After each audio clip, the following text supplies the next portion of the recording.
We're leaving today and entering a world of Cinderella castle sightseeing, Tron light cycling, Jungle Cruise punning, pirate swashbuckling, Everest climbing, dapper danning, soaring, fireworks show of I'm not crying, you're crying. World of favorites for whatever you love. Infinite worlds await at the most magical place on Earth, Walt Disney World Resort. At Designer Shoe Warehouse, we believe that shoes are an important part of, well, everything. From first steps to first dates, from all-nighters to all-time personal bests. From building pillow forts to building a life. For all the big and small moments that make up your whole world, DSW is there. And we've got just the shoes. Find a shoe for every you from brands you love at brag-worthy prices at your DSW store or DSW.com. Hello, I'm Carmen Borca Carrillo, a senior producer at Wonder Media Network. I'm so excited to be guest hosting this episode of Womanica. This month, we're talking about cultivators, women who've nurtured, cross-pollinated, experimented, or went to great lengths to better understand and protect the natural world. A woman stands in her laboratory. She delicately places a sample of fungi on a glass slide, leans down and squints through one eye. She zooms in to see dozens of small circles clustered around each other, grouped like tiny constellations. But this scientist isn't confined to her lab. When needed, she slips off her lab coat and buttons up a military jacket. From classrooms to army offices, today's Womanican defied expectations for women of her era and took charge. Please welcome Helen Gwynne-Vaughan. Helen Charlotte Isabella Fraser was born in London in 1879. Her family were military aristocrats. When she was still young, her father passed away, and her mother remarried. Her new stepfather was a diplomat, which meant that Helen mostly grew up abroad and was educated by governesses. When she was 17, she returned to England to complete her schooling at Cheltenham Ladies' College. Her days as a debutante were filled with dances, tea parties, travel, charity work, and rubbing elbows with the upper class. But a life spent lounging in parlor rooms with other socialites did not interest Helen. She convinced her family to let her pursue higher education, and soon she was off to King's College to become a scientist. She wanted to study zoology, but was banned from entering the field because it was, quote, unladylike. So she chose botany instead, and graduated with an honors degree in 1904. She got her first job in the field assisting botanist Margaret Benson at the all-women's Royal Holloway College. During her time there, she also helped organize the college's Women's Suffrage Society. In 1907, she received her doctorate with a focus on mycology, the study of fungi. She applied for teaching posts and eventually landed a position in 1909 at Birkbeck College in London as head of the botany department. Being so young and the only woman, she was a bit of a lone wolf. Colleagues perceived her as aggressive and hyper-focused on her career, which was considered strange behavior for a woman at the time. There was no denying she was an oddity in her field, as unique as the fungi she was studying. Despite her aloof attitude on the job, her romantic relationship with another science professor still bloomed. Helen fell in love with David Gwynne-Vaughan, a specialist in plant anatomy and the predecessor of her position, and they got married in 1911. But their lives as newlyweds were unusual. David had a position at the University of Belfast, but Helen chose not to follow her new husband to Ireland. The couple decided to be long distance, so Helen could still pursue her own career in London. The arrangement wasn't easy, but they still managed to spend 6 months of the year together. Helen sailed alone through the Irish Sea's choppy, gray waters to reunite with the man she loved. But just as their marriage was taking root, tragedy struck. In 1915, David caught tuberculosis and died. Keeping a stiff upper lip, Helen buried herself in her work, until an even bigger disruption arrived at her doorstep. World War I marked the first time Britain allowed women into its armed forces.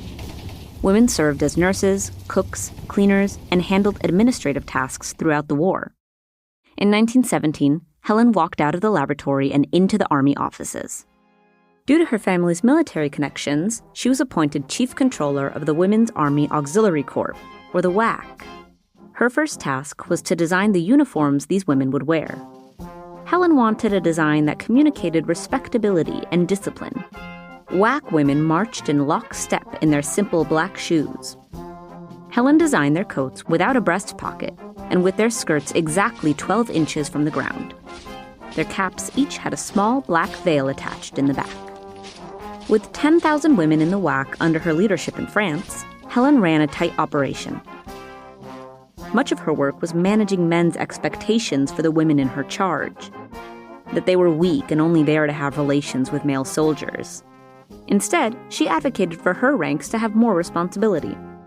During the 4 brutal years of the Great War, the WAC's membership swelled from 10,000 to 40,000, much of it credited to Helen's leadership. By the time Germany surrendered, Helen had advanced in the ranks. First, she was transferred to the Women's Royal Air Force, or the WRA, and became one of the first women to wear the military commander insignia for the British Empire. She also became the first woman awarded Military Dame Commander of the Order of the British Empire in 1919. Air Vice Marshal Sir William Sefton Brancker was quoted saying, "The WRA was the best disciplined and best turned out women's organization in the country. This remarkable achievement was due to Dame Helen Gwynne-Vaughan." Once the war ended, Helen marched right back into the laboratory and continued her teaching and research. Helen got back into the weeds of fungi reproduction.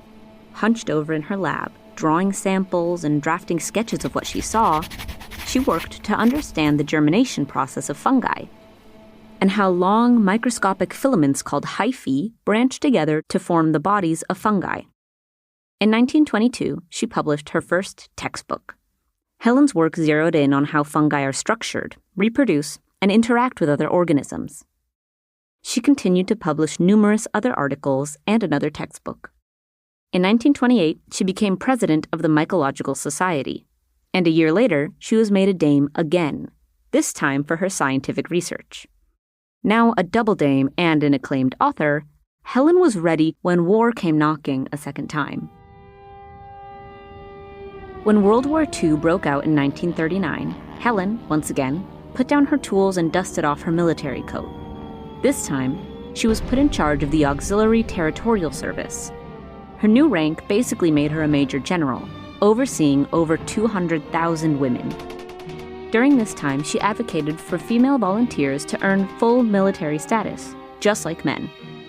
Helen went back and forth between the quiet hum of her lab and the roar of war until she returned full-time to Birkbeck College in 1941. Although she was a respected teacher and brought in many other experts for her students, Helen also had a very stern persona in the workplace. She preferred to wear more austere and masculine attire while at work: gray blazer, white shirt, and a black necktie. She ran her lab like a military office, was impatient, and demanded order and discipline from her students and colleagues. That attitude didn't always translate well to the classroom. Although she continued to win national honors, her personal life seemed to get smaller and more isolated. She retired from teaching in 1944 and served as an honorary secretary for the Soldiers, Sailors, and Air Force Association in London until 1962. Helen died in 1967 at her home in Sussex. She was 88 years old. Helen was a woman always split between two contrasting worlds, but she made significant impact and progress in both.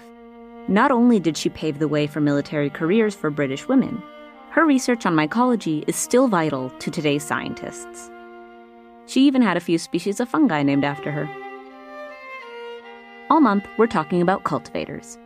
For more information, find us at Facebook and Instagram at Womanica Podcast. Special thanks to Jenny and Liz Kaplan for letting me guest host today's show. Talk to you tomorrow.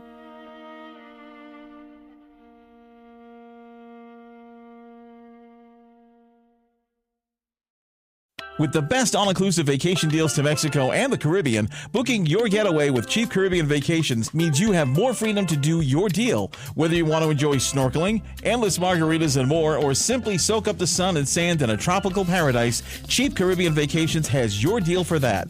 Plan and book the exact getaway you want at exactly the right price for you by using our exclusive Budget Beach Finder, or find a featured family-friendly all-inclusive package to Dreams Resorts and Spas and do your deal at cheapcaribbean.com.